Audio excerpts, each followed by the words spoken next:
البدع والأهواء، أهل البدع العقائدية وأهل البدع السياسية. نقول بيننا وبينكم السلف، بيننا وبينكم الكتب، كان فيقول البدع بيننا وبينكم. Bismillahirrahmanirrahim. Alhamdulillah wassalatu wassalamu ala Rasulillah wa ala alihi wa sahbihi wa man wala ma ba'd.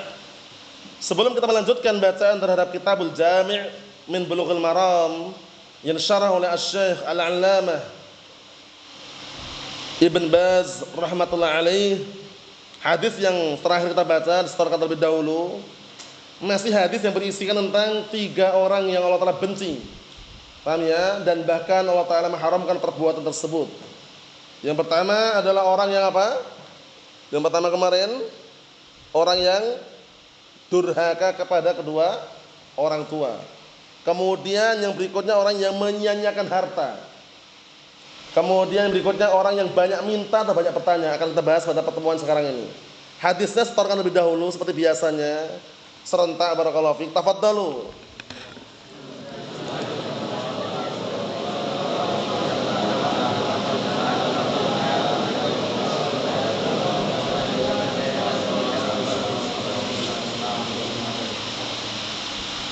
Na'am ahsantum barakallahu fiik a'anakumullah. Kita lihat halaman 60. Simak baik-baik, penting sekali ini. Pembahasan seputar tasawul haram. Minta-minta haram. Mengemis atas nama dakwah haram. Ngajukan proposal haram untuk minta-minta. Paham ya? Nah, mengambil harta santrinya haram. Paham ya? Pastikan semuanya mandiri.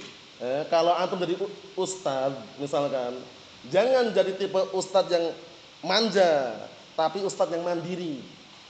Tipe ustadz yang manja itu bagaimana? Narik harta santrinya, paham ya? Ngambil harta santrinya. Hutang nggak masalah, kalau ngambil jangan. Bisa dipahami? Nah, atau pastikan jangan menjadi tipe ustadz yang suka minta-minta. Namanya apa? Namanya pengemis berjubah. Jubahnya haram, men. Sorbannya sorban nyaman.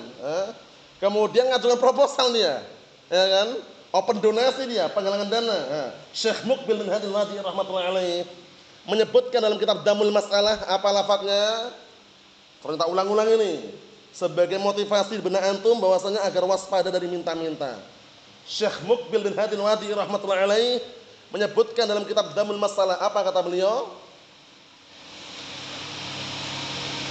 Laisa min simati. Naam, dihafalkan itu. Jam'ut tabarru'at laysat min simati ahli sunnah. Jam'u at-tabarru'at laysat min simati ahli sunnah.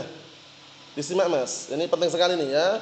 Biar nanti antum terbiasa apa? Sampai besar itu enggak suka minta-minta. Karena khawatir ketika di masa kecil minta jajan, minta ini dong, minta itu dong. Kalau besar nanti minta dana gitu loh. Paham ya? Dibiasakan itu. Saudaranya pastikan apa? Sebelum saudara minta dia ngasih, itu bagus. Tapi kalau nggak dikasih nggak usah pura-pura minta, pura-pura nyindir, enak sekali ya. Biar dikasih, modus, ya kondisikan. Lo nggak punya sabar aja sudah. Kalau punya ngasih, nggak usah saling tengok-tengok. Kadang mirip, paham ya kasusnya. Oleh karena itu waspada aja, waspada dikondisikan. Kalau nggak punya nggak usah minta sudah. Kalau punya ngasih. Dan ketika antum nggak punya, kok saudara punya, nggak usah nengok-nengok, pura-pura kayaknya enak itu kayaknya, bumbunya bumbu balado katanya. Ujung-ujungnya minta, haram. Kondisikan ini. Nanti ada hadisnya nanti, biar tambah jelas. Anak terjemahkan nanti kalam Syekh Muqbil ini, jam'ut tabarru'at laysat min simati ahli sunnah. Mengumpulkan dana, open donasi, penggalangan dana bukan termasuk ciri khas ahli sunnati wal jamaah. Terus bagaimana Ustaz? Sekarang lagi heboh-hebohnya perang di Palestina ini. Digempur oleh orang Israel dan Yahud. Apakah kita nggak boleh open donasi? Ahlus sunnah tidak pernah buka open donasi. Nggak pernah buka penggalangan dana. Kalau ada jalur khusus yang langsung sampai, langsung ditransfer. Nggak perlu pakai open donasi. Paham ya? Seperti itu ahlus sunnah. Nggak pernah open donasi. Bencana alam wala syai'. Ahlus sunnah nggak open donasi. Lah ngajukan proposal wala syai'. Dia punya harta inisiatif transfer langsung. Paham ya? Itu Ahlussunnah seperti itu. Paham ya? Bantu masjid pun ngasih langsung ke takmirnya. Enggak perlu pakai kotak diputarkan. Kita enggak tasawuf Ustaz, cuma mutarkan kotak. Kotaknya adalah banknya. Untuk apa lo nggak ngemis itu? Kotak yang diputarkan ada lubangnya nggak? Dengarkan Mas. Kotak yang ada lubangnya diputarkan itu ada lubangnya nggak itu? Ada lubangnya nggak? Berarti menunjukkan minta gitu loh. Kalau nggak minta-minta putarkan kotak tanpa lubang. Kotak gelondongan kotak itu putarkan sudah. Mau nggak dia? Nggak mau, minta. Hati-hati. Berat memang kalau surah itu berat. Karena apa? Ujiannya dunia. Kalau kita nggak kuat sudah mental ke belakang. Tapi pastikan yang namanya sudah kenal dakwah salafiyah, ima istiqomah atau maju ke depan. Mundur ke belakang rugi besar, rugi. Namanya dunia akhiratnya rugi. Mundur ke belakang. Tapi istiqomah atau maju ke depan, berat memang. Itulah perjuangan. Menuju ke mana? Surga Allah Subhanahu wa taala. Enggak tasawul, enggak ngemis atas nama dakwah, enggak minta-minta, enggak mengharapkan pemberian orang lain. Jangan mengharapkan juga, wah kok enggak dikasih amplop ya. Udah ngaji jauh-jauh ya. Ngisi di Kalimantan enggak dikasih amplop. Ngisi di Sulawesi dikasih amplop. Lalu ngajarkan dakwah kok minta amplop piye?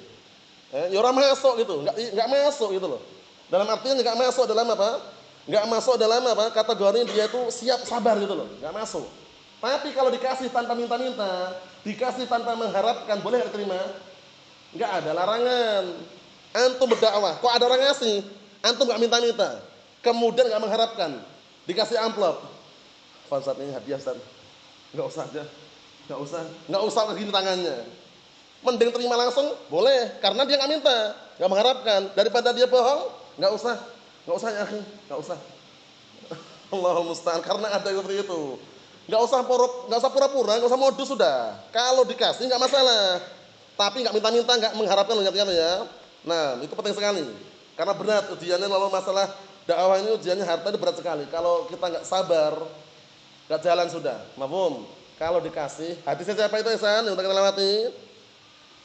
Sebagai motivasi dan dorongan bahwasanya enggak ada larangan menerima pemberian orang lain itu enggak ada larangan. Hadis siapa itu? San? Kisahnya Umar bin Khattab radhiyallahu anhu. Ana sampaikan dengan baik-baik biar nanti kalau itu besar menjadi manusia nanti, manusia yang istilahnya sudah menyampaikan dakwah gitu. Sekarang kan orang. Semua kita orang kan. Cuman nanti suatu ketika menjadi manusia yang bermutu dan berdakwah gitu loh. Pastikan enggak minta-minta, enggak mengharapkan. Nah, ada hadis Umar bin Khattab radhiyallahu anhu. Suatu ketika Umar dikasih uang oleh Rasulullah SAW. Ya Umar, wahai Umar, idza ja'aka min hadal mal, apabila datang kepadamu harta ini, di awal permulaan kan Umar nolak, mengatakan ya Rasulullah, a'tihi laman huwa afqar ilaihi minni. Ya Rasulullah, berikanlah harta itu kepada orang yang lebih membutuhkan daripada aku. Sempat nolak Umar awalnya. Berikanlah harta itu kepada orang yang lebih membutuhkan daripada aku. Akhirnya Rasulullah SAW mengatakan, ya Umar, idza ja'aka min hadal mal, wahai Umar, kalau datang kepadamu harta ini min ghairi sa'ilin wala musrifin, tanpa kamu minta, tanpa mengharapkan, fakhudhu fatamawalhu au tasaddaq bih. Itu kaidahnya. Ambil itu harta. Kalau kamu enggak punya harta, ambil untukmu, ya kan? Jadikan itu hartamu atau kamu sedekahkan. Harta udah miliaran ya, enggak perlu lagi. Harta yang diambil tadi sedekahkan orang lain. Itu caranya gitu caranya. Paham ya? Dan hidupnya tenang, perhatikan ya. Orang yang nggak pernah minta-minta, nggak mengharapkan pemberian orang lain, hidupnya tenang. Kenapa tenang? Karena pasti dijamin sudah. Tapi orang-orang yang suka minta-minta nggak pernah puas, minta terus. Ngemis atas nama dakwah pribadi, bayangkan. Nggak pernah puas. Lihat orang yang suka tasawuf itu mana ada berhenti mereka. Dikit-dikit sodorkan proposal atau pembangunan gedung sebelah. Dikit-dikit sodorkan untuk membangun membebaskan tanah sebelah, bayangkan itu. Tapi kalau orang yang nggak pernah minta-minta, menjaga harga diri, nggak tasawuf, nggak ngemis, hidupnya tenang. Kalau nggak percaya buktikan aja, paham ya? Nah ingat-ingat ya, dibiasakan sejak kecil, jangan suka minta-minta jajan ke orang lain. Kalau pas nggak punya sabar, ketika punya ngasih, ketika nggak punya bagaimana? Nggak usah ngelirik sebelahnya, atau pura-pura apa? Pura-pura sakit gigi. Nah, biar dikasih misalkan, atau pura-pura apa? Pura senyum, modus, biar nanti wah ini kasihan dikasih. Pastikan barakallahu fiik. Ini anak nasihatkan ini. Karena apa? Kalau sejak kecilnya biasa minta jajan, kalau besar khawatir minta dana nanti. Nah itu tak tegaskan itu ya. Allahumma salim. Kalau antum lihat anak, lihat anak misalkan, ini terekam ya. Melihat anak kok minta-minta, offline atau online tegur. Minta-minta dana, minta uang, minta hartaan tegur nih, takillah ya Ustaz. Minta-minta tasawul Ustaz, haram. Sami'na wa ta'ana 'ala tul insyaallah. Paham ya? Kalau lihat anak minta-minta lo ya, offline atau online, sebutkan, tegur langsung. Paham ya? Karena anak enggak pengen masuk dalam jurang neraka, enggak pengen dibangkitkan wajahnya apa? Tinggal secuil dagingnya nanti dari hari kiamat dibangkit dalam kondisi wajahnya enggak ada secuil daging pun. Lembreh gitu. Paham ya? Nah, enggak ada secuil daging, ngeri kan? Gara-gara apa? Suka minta-minta di dunia. Kondisikan. Kalau minjam enggak masalah minjamnya. Kalau minjam konsekuensinya apa, Bang? Kalau orang minjam harta konsekuensinya apa, Bang? Dibalikkan, berat minjamnya. Atau ringan? Ringan. Beratnya? Mengembalikannya. Makanya kalau enggak harus minjam, enggak usah minjam. Kalau bisa minjamin aja. Nah, tambah dikit lagi. Ini anak kasih pembukaan biar terbuka matanya bahwasanya minta-minta itu haram. Nah, kita lihat sini halaman 60 bagian tengah itu. Qala Asy-Syaikh Abdul Aziz Ibn Abdullah Baz rahimatullah alaih. Disimak ya. Amma kasratus soal, adapun banyak minta ada dua makna. Ima banyak bertanya satu atau banyak minta. Soal itu ada dua makna. Soal itu minta, soal bertanya. Banyak bertanya juga enggak boleh kalau pada perkara yang tidak apa? Ada perlunya. Seperti kesannya orang apa? Ahli kitab. Dan surah Al-Baqarah itu. Suruh nyembelih sapi yang mana? Sapi yang ini warna apa? Ujung-ujungnya apa? Wa makadu yaf'alun, hampir-hampir enggak ngerjakan, banyak tanya. Paham ya? Nah, yang kedua maknanya apa? Banyak minta-minta. Banyak minta-minta, hukumnya haram. Ima memberi atau sabar. Tangan di atas lebih baik daripada tangan di bawah. Maksudnya apa? Memberi lebih baik daripada minta atau minta lebih baik? Naam, itu maksudnya. Ya sebutkan Naufal ini benar maksudnya. Jadi memberi lebih baik daripada meminta. Sabar, barakallahu. Kita lihat sini. Adapun banyak minta soal, fahada fassarahu ahlul ilm ala wajhain, dikondisikan. Makna soal di sini ahlul ilm menafsirkan menjadi dua penafsiran. Ahaduhuma, yang pertama, kasratus soal fid dunya fi talabil mal. Allahul musta'an. Lihat ini. Banyak meminta-minta di dunia dengan minta harta, open donasi, penggalangan dana, nyodorkan proposal, kertas putih di atasnya tinta hitam. Kertasnya putih tapi ada tinta hitamnya. Kalau bahasa Jawanya jaluk-jaluk, paham ya? Memalukan kalau bahasa Jawanya ngisi-ngisini. Kan itu. Allahul musta'an. Allahumma sallim lihat ini. Fa hadza la yanbaghi, enggak layak, enggak pantas. Yanbaghi lil insan alla yas'al illa 'inda darurah, penting. Selayaknya bagi seorang tidak minta kecuali darurat. Lihat darurat. Nanti kita lewatin aja hadisnya Qabisah bin Mukharik Al-Hilali, Rawi Muslim. Jadi enggak boleh minta-minta, lihat ini. Illa darurah, di garis itu yang punya kitab. Biar nanti enggak salah paham. Boleh kalau darurat. Paham ya? Darurat itu definisinya, dihafalkan ya. Darurat itu definisinya yukhsha 'alaihil halak. Itu darurat. Ad-darurah ya yukhsha 'alaihi al-halak. Dikhawatirkan bagi dia apa? Kebinasaan. Dia kalau enggak minta mati. Kalau enggak minta binasa dia. Itu baru darurat. Lawang uang banyak. Makanan masih ada. Minuman pun masih ada juga. Kok minta-minta alasan darurat? Jangan, hati-hati ini. Illa 'inda darurat, kecuali kalau darurat. Walihada yaqulu sallallahu alaihi wasallam, hadisnya dihafalkan ini Mas, sebagai apa? Ultimatum biar kita sadar. La yazalu ar-rajulu yas'alun nas hatta ya'tiya yaumal qiyamah wa laysa fi wajhihi muz'atul lahmin. Allahumma sallim la haula wala quwwata illa billah, kata beliau. Lihat ini. Senantiasa seseorang itu minta-minta kepada manusia sampai nanti dari kiamat dia datang dalam keadaan di wajahnya tidak ada sekerat secuil daging pun. Ngeri atau tidak? Allahumma sallim, diartikan dan dihafalkan memungkinkan. La yazalu rajulu yas'alun nas hatta ya'tiya yaumal qiyamah wa laysa fi wajhihi muz'atul lahmin. Artinya senantiasa ada orang dia suka minta-minta terus kepada manusia hingga nanti dari kiamat dia datang, orang tadi datang dalam keadaan tidak ada sekerat daging pun, secuil daging pun di wajahnya enggak ada. Karena apa? Minta-minta. Allahumma sallim. Naam. Kita lihat berikutnya, la haula wala quwwata illa billah. Yang terakhir. Wa yaqulu sallallahu alaihi wasallam, dan Rasulullah sallallahu alaihi wasallam bersabda, "Man sa'alan nasa amwalahum takatsura fa inna ma yas'alu jamran falyastaqilla aw yastakthir." Ngeri. Rawahu Muslim. Wal wajib al-hadar. Ana artikan. Dan perkataan Rasulullah SAW, man sa'alan nasa, barang siapa yang minta-minta pada manusia, amwalahum, minta harta mereka takassuran, untuk memperkaya diri. Minta-minta untuk memperkaya diri. Uang ada dia, cuma minta-minta. Pondok udah terbangun, minta uang gedung. Nah, kemudian orang yang masuk situ harus bayar sekian ribu per bulan, bebankan santri. Orang-orang yang miskin nggak bisa masuk, itu loh. Yang masuk hanya orang-orang elit kelas menengah ke atas, itu loh. Orang-orang elit kelas menengah ke atas itu loh yang bisa masuk. Uang gedung 3 juta, per bulannya sudah 500.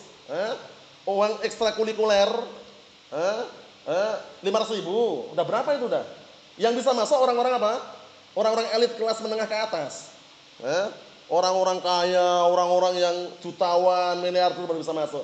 Orang-orang miskin yang nggak punya, yang sederhana hidupnya nggak bisa masuk. Nah, Ahlussunnah wal Jamaah memberikan contoh untuk mereka, biar mereka itu terbuka matanya. Ternyata ada pondok Ahlussunnah yang gratis itu loh. Lah uang gedung, wala uang SPP, wala syai, gratis, mulai dari makannya gratis. Dan diupayakan kita pun gratis. Diupayakan kita pun gratis. Kadang-kadang beli itu nggak masalah, tapi kan minta. Untuk antum semuanya kan. Cuman upaya yang semaksimal mungkin, jangan pernah barakallahu fik minta gaji dari santrinya, ngambil uang santrinya atau apa, membebani santrinya kan. Paham ya? Rasulullah ketika ngajarkan ilmu pernah enggak minta upah? Minta upah bayaran pernah enggak? Enggak pernah, gratis. Kita sebagai umat Nabi Muhammad harus mencontohkan. Paham ya? Dalam mengajarkan ilmu itu gratis, jangan sampai apa? Minta-minta, Allahul musta'an. Kita lihat sini, fa inna ma yas'alu jamran falyastaqil aw yastakthir. Maka sesungguhnya dia itu sebenarnya minta jamran, apa jamran itu? Bara api neraka. Jamran itu bara api neraka. Sebenarnya dia itu sedang minta bara api neraka. Maka yastakil, maka sedikitlah kalau dia meminta atau diperbanyak.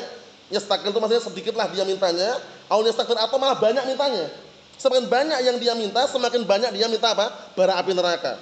Rawahu Muslim. Wal wajib al-hadar, yang wajib adalah berhati-hati. Nasallahu as-salamat wal afiyah walhamdulillahirabbil alamin.